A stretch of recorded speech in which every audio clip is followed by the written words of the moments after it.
సంప్రోక్షణలు ఇప్పుడు చేయాలి, హిందువులకి క్షమాపణ చెప్పాలి, ఇప్పుడు చెప్పాలి. మీరు జరగని వాటి కోసం దీక్షలు చేసి యాగాలు చేసి ఏదో హిందూ మతానికి మేమే బ్రాండ్ అంబాసిడర్ చెప్పుకునే డిప్యూటీ సీఎం గారు ఇప్పుడు మాట్లాడండి సార్. మీరు తమరు ఇప్పుడు మాట్లాడండి.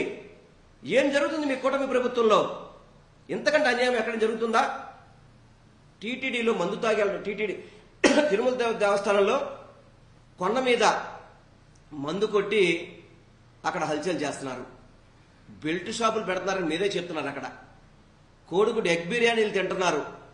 చెప్పులు వేసుకుని మహాదూరం దాకా వెళ్ళిపోతున్నారు. చెప్పులు వేసుకొని వైకుంఠం క్యూ కాంప్లెక్స్ నుంచి ఇది రాజగోపురం ఏదైతుందో అక్కడ వరకు చెప్పులు వేసుకు వెళ్ళిపోతున్నారు. ఎన్ని అపచారాలు! దాదాపు గోవులు, వందల సంఖ్యలో గోవులు చనిపోతున్నాయి. ఏం చేస్తున్నారు అసలు ఈ కూటమి ప్రభుత్వం? ఏం చేస్తుంది? హిందూ పరిరక్షణ అని చెప్పి అన్నారు. ఏదో చాలా మీరేదో ఆర్డినెన్స్లు తీసుకొచ్చారు, ఏదో డిక్లరేషన్ చేశారు. ఇదేనా డిక్లరేషను? డిక్లరేషన్ అంటే ఏదైనా హిందువులకు పండగ వచ్చిందంటే హిందూ భక్తులు చనిపోవడం ఇదే డిక్లరేషన్. మీరు చేసిన డిక్లరేషన్స్ ఇవేనా? అంటే భక్తులు చనిపోవాలని చెప్పి డిక్లరేషన్ చేస్తారా మీరు?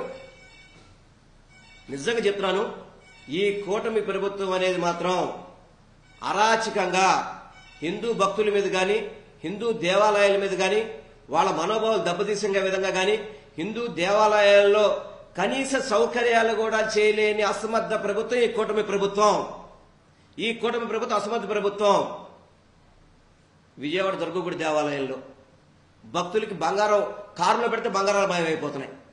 అసలు ఏం చేస్తున్నారండి? అసలుకి మీరేం చేస్తున్నారు? అసలుకి హిందువుల భక్తులకి మీరేం సౌకర్యాలు కల్పిస్తున్నారు? అసలుకి చాలా చాలా బాధాకరం, చాలా బాధాకరం. ఏదో ముఖ్యమంత్రి గారు వస్తారని చెప్పిన అడావుడిగా గోడ కట్టమంట, అది కూలిపోవడం, 7 చనిపోవడం. ఏం చేస్తున్నారు అసలుకి? గతంలో ఎప్పుడైనా కానీ ఇటువంటి ఘటనలు జరిగినాయా?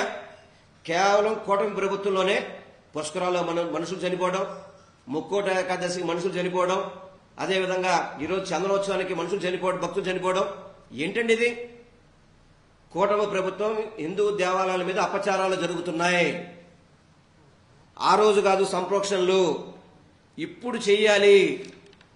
చంద్రబాబు నాయుడు గారు, డిప్యూటీ సీఎం గారు, కూటమి ప్రభుత్వంలో నాయకులందరూ కూడా చెప్తున్నా నేను, ఇప్పుడు మీరు సంప్రోక్షణలు చేయండి. మీ దేవాలయాలకి సంప్రోక్షణలు చేయాలి. మీరు కూడా మీకుగా సంప్రోక్షణ చేసుకోండి. చేసి భక్తులకి సరైన సౌకర్యాలు చేయాలని చెప్పని. శ్రీకురమంలో చూసుకుంటే గనక శ్రీకురమంలో నక్షత్ర తాబేళ్లు మనం విష్ణుమూర్తితో పోల్చుకుంటాం. అటువంటి తాబేళ్లు ఎన్ని చనిపోయినాయండి? దొంగచాటుకు ఎందుకు వాటిని కాల్చేస్తున్నారు ఆ తాబేళ్లని?